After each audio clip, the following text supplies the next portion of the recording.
ഇന്ന് നമ്മൾ വന്നിരിക്കുന്നത് NMDC ലിമിറ്റഡ്, അതായത് നാഷണൽ മിനറൽ ഡെവലപ്മെൻറ്റ് കോർപ്പറേഷൻ്റെ ഒഫീഷ്യൽ വെബ്സൈറ്റിലാണ്. അപ്പോൾ ഇത് മിനിസ്ട്രി ഓഫ് സ്റ്റീലിന് കീഴിൽ ഫംഗ്ഷൻ ചെയ്യുന്ന ഒരു പൊതുമേഖലാ സ്ഥാപനമാണ്. അപ്പം നല്ല സാലറിയോട് കൂടിയുള്ള ഒരു കേന്ദ്ര ഗവൺമെൻറ് ജോലി ആഗ്രഹിക്കുന്നവർക്ക് ഈ ഒരു പോസ്റ്റിലേക്ക് അപേക്ഷിക്കും. ജൂനിയർ ഓഫീസർ എന്ന് പറയുന്ന പോസ്റ്റിലേക്കാണ് വിളിച്ചിരിക്കുന്നത്. 100ഓളം ഒഴിവുകളുണ്ട്. അപ്പോൾ നമുക്ക് ഏതൊക്കെയാണ് ഒഴിവുകൾ തുടങ്ങിയ കാര്യങ്ങളൊക്കെ നമുക്ക് ഈ ഒരു ഡീറ്റെയിൽ ആയിട്ടുള്ള നോട്ടിഫിക്കേഷനിലേക്ക് പോകാം. അപ്പോൾ അതിന് മുൻപ് നമ്മുടെ ചാനൽ നിങ്ങൾ സബ്സ്ക്രൈബ് ചെയ്തിട്ടെങ്കിൽ സബ്സ്ക്രൈബ് ചെയ്യുക, സപ്പോർട്ട് ചെയ്യുക. then ഇതാണ് നമ്മുടെ NMDCയുടെ ഒഫീഷ്യലായിട്ടുള്ള വിജ്ഞാപനം എന്ന് പറയുന്നത്. ഇത് പബ്ലിഷ് ചെയ്തിരിക്കുന്നത് 7/2/2022 പിന്നെ NMDC എന്താണെന്നുള്ള കാര്യങ്ങളൊക്കെ ഇവിടെ ബ്രീഫായിട്ട് കൊടുത്തിട്ടുണ്ട്. അപ്പോൾ NMDC എന്ന് പറയുന്നത് മിനിസ്ട്രി ഓഫ് സ്റ്റീലിന് കീഴിൽ വർക്ക് ചെയ്യുന്ന അല്ലെങ്കിൽ ഫംഗ്ഷൻ ചെയ്യുന്ന ഒരു നവരത്ന പൊതുമേഖലാ സ്ഥാപനമാണ്. അപ്പോൾ ഇതിലേക്ക് നല്ല ഉയർന്ന ശമ്പളത്തിലൊക്കെ നമുക്ക് ജോലി ലഭിക്കുന്നതാണ്. അപ്പോൾ അതിന് എന്തൊക്കെയാണ് ഇതിൻ്റെ ക്വാളിഫിക്കേഷൻ കാര്യങ്ങളൊക്കെ, അതിൻ്റെ പോസ്റ്റ് എന്നുള്ള കാര്യങ്ങളൊക്കെയാണ് നമ്മളിതിൽ പറയുന്നത്. അപ്പോൾ നമുക്ക് നോക്കാം. ഒന്നാമതായിട്ട് എനിക്കിവിടെ ഒരു കോളം കാണാം.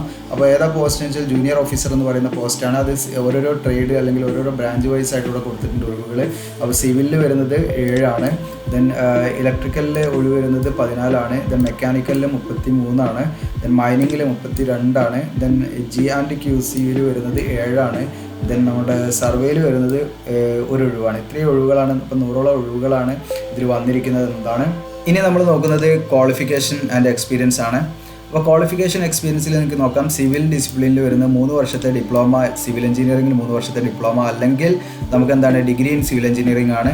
അപ്പോൾ ഏതെങ്കിലും റെക്കഗ്നൈസ്ഡ് ആയിട്ടുള്ള യൂണിവേഴ്സിറ്റിയിൽ നിന്ന് നമുക്ക് ഡിഗ്രി, സിവിൽ എഞ്ചിനീയറിംഗ് ഡിഗ്രി, അതായത് BTech ഒക്കെ ഉണ്ടെങ്കിൽ നിങ്ങൾക്ക് എന്ത് ചെയ്യാം, ഈ ഒരു പോസ്റ്റിലേക്ക് അപേക്ഷിക്കാം.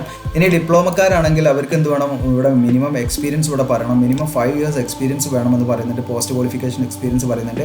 അത് നിശ്ചിത ഇൻഡസ്ട്രിയൽ ബിൽഡിങ്ങും, അത് കൺവെയർ ഗാലറി സ്ട്രക്ചർ, അങ്ങനെ പറഞ്ഞാൽ മൾട്ടി സ്റ്റോറീഡ് ആയിട്ടുള്ള ബിൽഡിങ്സ്, അങ്ങനെ കുറേ സംഭവങ്ങളോട് പറയുന്നത് ടൗൺഷിപ്പ്, ഇങ്ങനെയുള്ള എല്ലാ മേഖലയിലും നിങ്ങൾക്ക് ഏതെങ്കിലും ഒരു മേഖലയിലൊക്കെ നിങ്ങൾക്ക് എന്താണ് എക്സ്പീരിയൻസ് ഉണ്ടെങ്കിൽ, റോഡ്, ഡ്രെയിനേജ് സിസ്റ്റം, അങ്ങനെ കുറേ സംഭവങ്ങൾ പറയുന്നുണ്ട്. അപ്പോൾ ഇതിൽ ഈ ഒരു കൺസ്ട്രക്ഷനുമായിട്ട് എന്തെങ്കിലും 5 വർഷത്തെ എക്സ്പീരിയൻസ് ഉണ്ടെങ്കിൽ നിങ്ങൾക്ക് തീർച്ചയായും ഇതിലേക്ക് അപേക്ഷിക്കാം. അത് ഡിപ്ലോമ ഉള്ളവർക്ക് മാത്രമാണ്. ഈ ഡിഗ്രി ഉള്ളവർ, BTech ഹോൾഡേഴ്സ് ആണെങ്കിൽ അവർക്ക് എന്ത് വേണ്ട, ഈ ഒരു എക്സ്പീരിയൻസ് വേണ്ട എന്നുള്ളതാണ്. ഇനി രണ്ടാമത്തത് ഇലക്ട്രിക്കൽ ഡിസിപ്ലിനാണ്. ഇലക്ട്രിക്കൽ ആണെങ്കിൽ ഇതിൽ 3 വർഷത്തെ ഇലക്ട്രിക്കൽ എഞ്ചിനീയറിംഗിൽ ഡിപ്ലോമ വേണം. അതോടൊപ്പം തന്നെ എന്ത് വേണമെന്ന് വെച്ചാൽ ഇലക്ട്രിക്കൽ സൂപ്പർവൈസറി സർട്ടിഫിക്കറ്റും വേണമെന്ന് പറയുന്നുണ്ട്. അപ്പോൾ അത് രണ്ടുള്ളവർക്ക് എന്ത് ചെയ്യാം, അതിലേക്ക് അപേക്ഷ നൽകാം. ഇനി അതല്ലെങ്കിൽ നമുക്ക് എന്ത് മതി, ഇലക്ട്രിക്കൽ ആൻഡ് ഇലക്ട്രോണിക്സ് എഞ്ചിനീയറിംഗിൽ എന്ത് മതി, ഡിഗ്രി മതി എന്നുള്ളതും പറയുന്നുണ്ട്. ഒന്നെങ്കിൽ ഇലക്ട്രിക്കലിൽ അല്ലെങ്കിൽ ഇലക്ട്രിക്കൽ ആൻഡ് ഇലക്ട്രോണിക്സ് എഞ്ചിനീയറിംഗിൽ ഡിഗ്രി മതി എന്ന് പറയുന്നുണ്ട്. അപ്പോൾ BTech ഉള്ളവർക്ക് എന്ത് ചെയ്യാം, അത് അപേക്ഷിക്കാവുന്നതാണ്. ഇനി ഡിപ്ലോമ ഹോൾഡേഴ്സിനാണെങ്കിൽ മിനിമം 5 years എക്സ്പീരിയൻസ് പറയുന്നുണ്ട്. ഈ ഒരു റിലവൻ്റ് ആയിട്ടുള്ള അതിൻ്റെ ഓരോ മേഖലയിൽ എക്സ്പീരിയൻസ് ഉള്ളവർക്ക് എന്ത് ചെയ്യാം, തീർച്ചയായിട്ടും അത് അപേക്ഷ നൽകാം. ഇനി ഡിഗ്രി ഉള്ളവർക്കാണെങ്കിൽ ഇലക്ട്രിക്കലിലോ അല്ലെങ്കിൽ ഇലക്ട്രിക്കൽ ആൻഡ് ഇലക്ട്രോണിക്സിലോ ഡിഗ്രി ഉള്ളവർക്കാണെങ്കിൽ എന്ത് വേണ്ട, ഈ എക്സ്പീരിയൻസ് വേണ്ട എന്നുള്ളതും മനസ്സിലാക്കാം.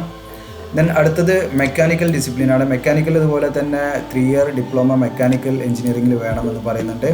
ഇനി അല്ലെങ്കിൽ എന്താണ്, മെക്കാനിക്കൽ എഞ്ചിനീയറിംഗിൽ ഡിഗ്രി മതി എന്ന് പറയുന്നുണ്ട് അവർ. അതോടൊപ്പം തന്നെ ഡിപ്ലോമക്കാർക്കാണെങ്കിൽ എന്ത് വേണം, എക്സ്പീരിയൻസ് വേണം. അപ്പോൾ ആ ഒരു റിലവൻ്റ് ആയിട്ടുള്ള ഫീൽഡിൽ എന്ത് വേണം, എക്സ്പീരിയൻസ് വേണം എന്നുള്ളത് പറയുന്നുണ്ട്. ഇനി മൈനിങ് ഡിസിപ്ലിനിൽ നോക്കാം. 3 വർഷത്തെ ഡിപ്ലോമ മൈനിങ് എഞ്ചിനീയറിംഗിൽ വേണം. അതോടൊപ്പം തന്നെ എന്ത് വേണമെന്ന് ചോദിച്ചാൽ ഫോർമാൻ സർട്ടിഫിക്കറ്റ്സും വേണം.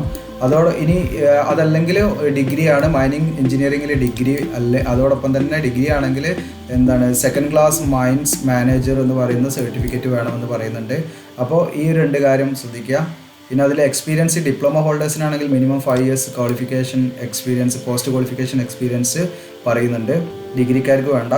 ഇനി അടുത്ത പോസ്റ്റ് G&QC ഡിസിപ്ലിനാണ്. അതായത് MSc അല്ലെങ്കിൽ MSc Tech അല്ലെങ്കിൽ M.Tech ഇൻ ജിയോളജി. അപ്പോൾ MSc ജിയോളജിയോ അല്ലെങ്കിൽ M.Tech ജിയോളജിയോ അല്ലെങ്കിൽ അപ്ലൈഡ് ജിയോളജിയോ ഈ എക്സ്പ്ലോറേഷൻ ജിയോളജിയിലൊക്കെ ഡിഗ്രി അല്ല PG ഉള്ളവർക്ക് എന്ത് ചെയ്യാം, ഈ ഒരു പോസ്റ്റിലേക്ക് അപേക്ഷ നൽകാവുന്നതാണ്. ദെൻ അതിന് എക്സ്പീരിയൻസ് പറയുന്നുണ്ട്. 1 year പോസ്റ്റ് ക്വാളിഫിക്കേഷൻ എക്സ്പീരിയൻസ് പറയുന്നുണ്ട്. ജിയോളജിക്കൽ മാപ്പിങ്ങിലും സാമ്പിളിങ്ങിലും മൈനിങ്ങിലും അങ്ങനെ തുടങ്ങിയിട്ടുള്ള മൈനിങ് റിലേറ്റഡ് ഇൻഡസ്ട്രീസിലൊക്കെ നമുക്ക് എക്സ്പീരിയൻസ് ഉണ്ടെങ്കിൽ ഈ പോസ്റ്റിലേക്ക് അപേക്ഷ നൽകാവുന്നതാണ്. അടുത്തത് സർവേ ഡിസിപ്ലിനാണ്. സർവേ ഡിസിപ്ലിനിൽ 3 വർഷത്തെ മൈനിങ്ങിലുള്ള ഡിപ്ലോമയാണ്, അല്ലെങ്കിൽ മൈൻസ് ആൻഡ് മൈൻ സർവേയിങ്ങിലുള്ള ഡിപ്ലോമയാണ്. അതോടൊപ്പം തന്നെ മൈൻ സർവേസിൻ്റെ സർട്ടിഫിക്കറ്റ്സ് വേണമെന്ന് പറയുന്നുണ്ട്. പിന്നെ എക്സ്പീരിയൻസ് 5 വർഷത്തെ പോസ്റ്റ് ക്വാളിഫിക്കേഷൻ എക്സ്പീരിയൻസ് ഇവിടെ പറയുന്നുണ്ട്.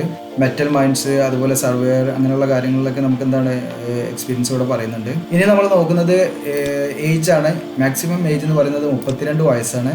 എന്നാൽ നമുക്ക് ഏജ് റിലാക്സേഷൻ ഉണ്ട് എന്നുള്ളതാണ്. SC ST ആണെങ്കിൽ 5 വർഷവും OBC ആണെങ്കിൽ 3 വർഷവും അതുപോലെ തന്നെ OBC ആയപ്പോൾ നോൺ ക്രിമിലിയർ ആവണം എന്നുള്ളതാണ്. അതുപോലെ PWD എക്സ് സർവീസ് മാൻ കാറ്റഗറിക്കൊക്കെ ഗവൺമെൻറ് നിയമപ്രകാരമുള്ള ഏജ് ലെവൽ ഉണ്ടായിരിക്കും. പിന്നെ അതുപോലെ തന്നെ അവരുടെ ഡിപ്പാർട്ട്മെൻറ്റൽ കാൻഡിഡേറ്റ്സ് NMDCയിൽ വർക്ക് ചെയ്യുന്ന ആളുകൾക്കാണെങ്കിൽ 15 വർഷം വരെ ഇളവുണ്ടായിരിക്കും എന്ന് പറയുന്നുണ്ട്.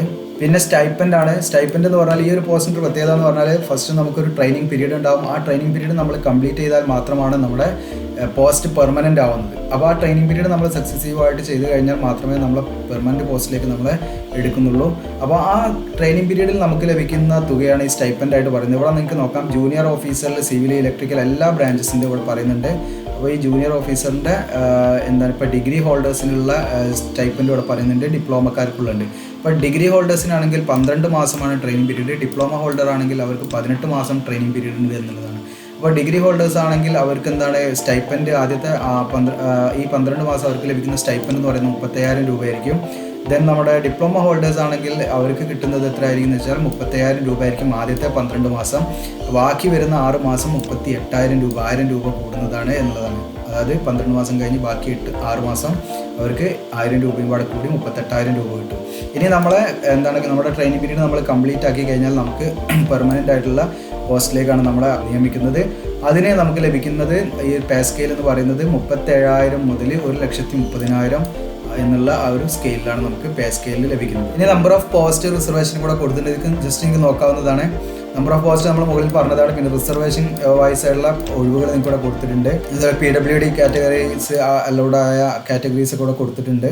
ഇനി ഇവിടെ നമുക്ക് എങ്ങനെയാണ് ഇത് അപേക്ഷിക്കേണ്ടത് എന്നാണ് പ്രധാനമായിട്ടും നമ്മൾ നോക്കേണ്ടത്. ഓൺലൈനായിട്ട് മാത്രമാണ് നമ്മൾ അപേക്ഷ നൽകേണ്ടത്. ഓഫ്ലൈനായിട്ട് നമുക്ക് അപേക്ഷ നൽകാൻ സാധിക്കില്ല, ഓൺലൈനായിട്ടാണ് നൽകേണ്ടത്. അപ്പോൾ ഇത് അപേക്ഷ സ്റ്റാർട്ട് ചെയ്യുന്ന ഡേറ്റ് എന്ന് പറഞ്ഞാൽ 7/2/2022 മുതൽ ഏതുവരെ 27/2 ആ ഫെബ്രുവരി 27 ലാസ്റ്റ് ഡേറ്റ് എന്നുള്ളത് ഓർത്ത് വെക്കുക. അതിന് മുൻപ് നമുക്ക് ഈ വെബ്സൈറ്റിലാണ് നമ്മൾ അപേക്ഷ സമർപ്പിക്കേണ്ടത്.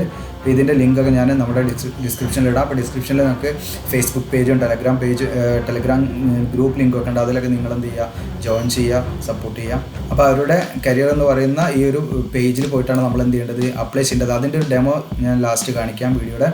പിന്നെ നിങ്ങൾക്ക് എന്തെങ്കിലും സംശയ കാര്യങ്ങളുണ്ടെങ്കിൽ ഹെൽപ്പ് ലൈൻ നമ്പറൊക്കെ ഇവിടെ കൊടുത്തിട്ടുണ്ട്, അതൊക്കെ നിങ്ങൾക്ക് വിളിക്കാവുന്നതാണ്.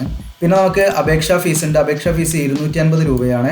അപേക്ഷാ ഫീസിൽ നിന്ന് ഒഴിവാക്കപ്പെട്ടവരെന്ന് പറഞ്ഞാൽ SC ST PWD ex serviceman കാറ്റഗറിക്കൊന്നും എന്തില്ല, അപേക്ഷാ ഫീസ് ഇല്ല എന്നുള്ളതാണ്. അതുപോലെ അവരുടെ ഡിപ്പാർട്ട്മെൻറ്റിൽ, അതായത് NMDCയിൽ വർക്ക് ചെയ്യുന്നവർക്ക് എന്ത് ചെയ്യില്ല, ഈ ഒരു അപേക്ഷാ ഫീസ് ഇല്ല. ബാക്കിയുള്ള എല്ലാവരും 250 രൂപ അപേക്ഷാ ഫീസ് അടയ്ക്കാം എന്നുള്ളതാണ്. അപേക്ഷാ ഫീസ് നമുക്ക് UPI, credit card, online banking ഇതൊക്കെ ഉപയോഗിച്ചിട്ട് നമുക്ക് എന്ത് ചെയ്യാം, അടയ്ക്കാവുന്നതാണ്. പിന്നെ നമ്മൾ അപേക്ഷ ഓൺലൈനായിട്ട് സമർപ്പിക്കുന്നതിന് മുൻപ് നമ്മൾ ശ്രദ്ധിക്കേണ്ട കാര്യമാണ്, നമ്മൾ ഈ പറഞ്ഞിരിക്കുന്ന ഡോക്യുമെൻറ്റ്സ് ഒക്കെ നമ്മളടുത്ത് സോഫ്റ്റ് കോപ്പീസ് വേണം. അതായത് നമ്മൾ ആ ഒരു അപ്ലോഡ് ചെയ്യേണ്ട കാര്യങ്ങളുണ്ട്. ഓൺലൈനായിട്ട് നമ്മുടെ സർട്ടിഫിക്കറ്റ് കാര്യങ്ങളൊക്കെ അപ്ലോഡ് ചെയ്യണം. ഒന്ന് വേണ്ടത് റീസെൻറ്റ് പാസ്പോർട്ട് സൈസ് ഫോട്ടോഗ്രാഫാണ്. രണ്ടാമതായിട്ട് വേണ്ടത് മെട്രിക്കുലേഷൻ സർട്ടിഫിക്കറ്റ്, 10ാം ക്ലാസ്സിലെ സർട്ടിഫിക്കറ്റ് ആണ്. അടുത്തത് certificates supporting qualification and experience ആണ്. അതായത് നമ്മളെ ക്വാളിഫിക്കേഷനും എക്സ്പീരിയൻസ് ഒക്കെ സപ്പോർട്ട് ചെയ്യുന്ന സർട്ടിഫിക്കറ്റുകൾ വേണം. നമ്മളെ ഡിഗ്രിക്ക് പഠിക്കുന്ന സർട്ടിഫിക്കറ്റ്, അല്ലെങ്കിൽ പോളി ഏതാ കഴിഞ്ഞു വെച്ചാൽ ഡിപ്ലോമ കഴിഞ്ഞെങ്കിൽ അതിൻ്റെ സർട്ടിഫിക്കറ്റ് കാര്യങ്ങളെല്ലാം വേണം, മാർക്ക് ഷീറ്റ് എല്ലാം വേണം. പിന്നെ വരുന്നത് കാസ്റ്റ് ഇതുപോലെയുള്ള സർട്ടിഫിക്കറ്റുകളാണ് വേണ്ടത്. ഇത്രയും കാര്യങ്ങളാണ്. നമുക്ക് കാസ്റ്റൊക്കെ നമ്മൾ അപ്ലിക്കബിൾ ആണെങ്കിൽ നമുക്ക് എന്ത് ചെയ്യാം, അത് നമ്മൾ എന്ത് ചെയ്യണം, അതിന് അപ്ലോഡ് ചെയ്യണമെന്നാണ്. പിന്നെ സ്കാനഡ് സിഗ്നേച്ചർ, അപ്പോൾ സിഗ്നേച്ചറും പാസ്പോർട്ട് സൈസ് ഫോട്ടോവും ഒക്കെ വേണമെന്നുള്ളതാണ്. പിന്നെ നമ്മൾ ഈ ഒരു അപേക്ഷ സക്സസീവായിട്ട് നമ്മൾ ചെയ്ത് കഴിഞ്ഞാൽ നമ്മൾ അതിൻ്റെ ആ ഒരു അപേക്ഷയുടെ നമ്മൾ സമർപ്പിച്ചതിൻ്റെ പ്രിൻ്റ് ഔട്ട് എടുത്ത് നമ്മൾ സൂക്ഷിച്ച് വെക്കണം എന്നുള്ളതാണ്. പിന്നെ നമുക്ക് കോൾ ലെറ്റർ അതുപോലെ അഡ്മിറ്റ് കാർഡൊക്കെ നമുക്ക് ഈ ഒരു പോസ്റ്റലായിട്ടും ഇമെയിലായിട്ടും സെൻഡ് ചെയ്ത് തരുമെന്ന് പറയുന്നുണ്ട്.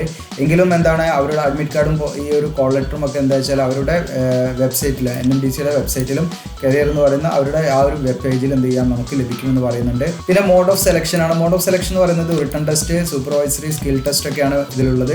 അപ്പം ഇവിടെ സ്കോറും കാര്യങ്ങളൊക്കെ കൊടുത്തിട്ടുണ്ട്, ഇതൊക്കെ എനിക്ക് ചെക്ക് ചെയ്യാവുന്നതാണ്. പിന്നെ നമ്മൾ റിട്ടൺ ടെസ്റ്റ് ക്വാളിഫൈഡ് ആകേണ്ട ഒരു മിനിമം മാർക്ക് ഉണ്ട്.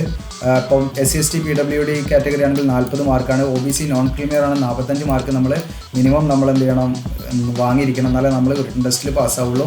ദെൻ ജനറൽ EWS കാറ്റഗറി ആണെങ്കിൽ അവർക്ക് 50 മാർക്ക് വാങ്ങിയിരിക്കണം.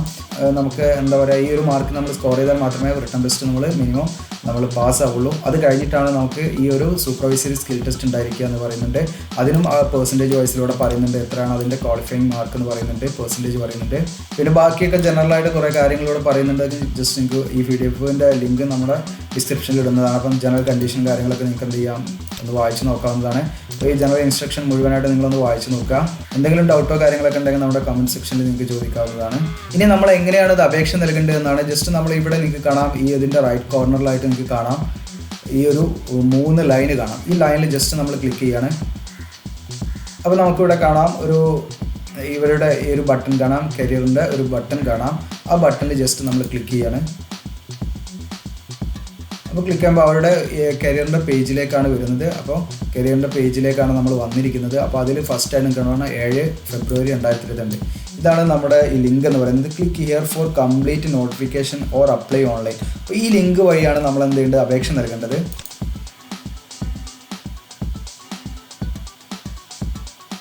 ഇപ്പോൾ എന്താണെന്ന് വെച്ചാൽ ഞാനിപ്പോൾ ഈ ഒരു ലിങ്ക് ക്ലിക്ക് ചെയ്യുന്ന സമയത്ത് നമുക്ക് അവരുടെ സൈറ്റിലേക്ക് പ്രവേശിക്കാൻ പറ്റുന്നില്ല. അവരുടെ സൈറ്റ് ഡൗൺ ആണ്. അപ്പം നിങ്ങൾക്ക് എന്ത് ചെയ്യാം, ഈ ഒരു സൈറ്റിലേക്ക് ഈ സൈറ്റ് അത് എന്തെങ്കിലും ചെറിയ ടെക്നിക്കൽ പ്രശ്നങ്ങൾ എന്തായിരിക്കാം.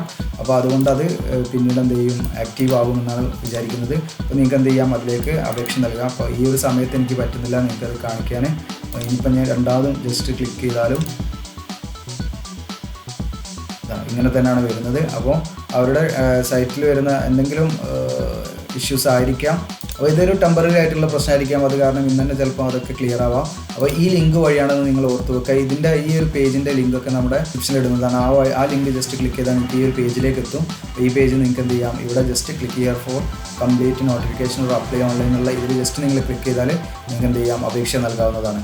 അപ്പോൾ ഇത്രയും കാര്യങ്ങളാണ് നമ്മൾ ഈ ഒരു വീഡിയോയിൽ ഉൾപ്പെടുത്തിയിരിക്കുന്നത്. അപ്പോൾ ഇതിലെന്തെങ്കിലും ഇപ്പം നമ്മൾ മുൻപത്തെ വീഡിയോ ഒക്കെ നിങ്ങൾക്ക് നോക്കിയാൽ മനസ്സിലാവും. കുറച്ച് മുൻപത്തെ വീഡിയോസൊക്കെ വളരെ കംപ്ലീറ്റ് നോട്ടിഫിക്കേഷൻ നമ്മൾ വായിച്ചിട്ട് കംപ്ലീറ്റ് ആയിട്ട് പറഞ്ഞിരുന്നു. പക്ഷേ അതിൻ്റെ ഒരു റിസൾട്ട് നമുക്ക് കിട്ടാത്തത് കൊണ്ടാണ് നമ്മളിപ്പം ഷോർട്ടാക്കാൻ വിചാരിച്ചത്. ഈ ഷോർട്ടാക്കുക എന്ന് പറഞ്ഞാൽ നമുക്കൊരു ദിവസം തന്നെ 2-3 വീഡിയോ ഇടാൻ പറ്റും. മറ്റേത് നമ്മളൊരു വീഡിയോയിൽ തന്നെ കംപ്ലീറ്റ് ഒരുപാട് സമയം സ്പെൻഡ് ചെയ്യുന്നത് കൊണ്ട് അതിൻ്റെ എഡിറ്റിങ്ങിലൊക്കെ സമയം വരും. അതുകൊണ്ട് നമ്മളെ ചാനൽ ഇഷ്ടപ്പെടുന്നവർക്ക് വേണ്ടിയിട്ടാണ്. എന്തെങ്കിലും ഡൗട്ടോ കാര്യങ്ങളുണ്ടെങ്കിൽ തീർച്ചയായിട്ടും നിങ്ങൾക്ക് കമൻറ്റ് സെക്ഷനിൽ ചോദിക്കാം. തീർച്ചയായിട്ടും ഞാൻ അതിൻ്റെ ആൻസർ തരുന്നതാണ്. നമ്മുടെ പാസ്റ്റിൽ നമുക്ക് വന്നിരിക്കുന്ന കമൻറ്റൊക്കെ എടുത്ത് നോക്കിയാൽ നിങ്ങൾക്ക് അറിയാൻ പറ്റും. എല്ലാത്തിൻ്റെയും നമ്മൾ പറ്റുന്ന രീതിയിലുള്ള മറുപടികൾ കൊടുത്തിട്ടുണ്ട് എന്നുള്ളതാണ്. നമ്മൾ സപ്പോർട്ട് ചെയ്യുക. നിങ്ങൾ നമ്മുടെ ടെലിഗ്രാം ചാനലിലൊക്കെ ഒന്ന് ജോയിൻ ചെയ്യുക. Okay, thank you.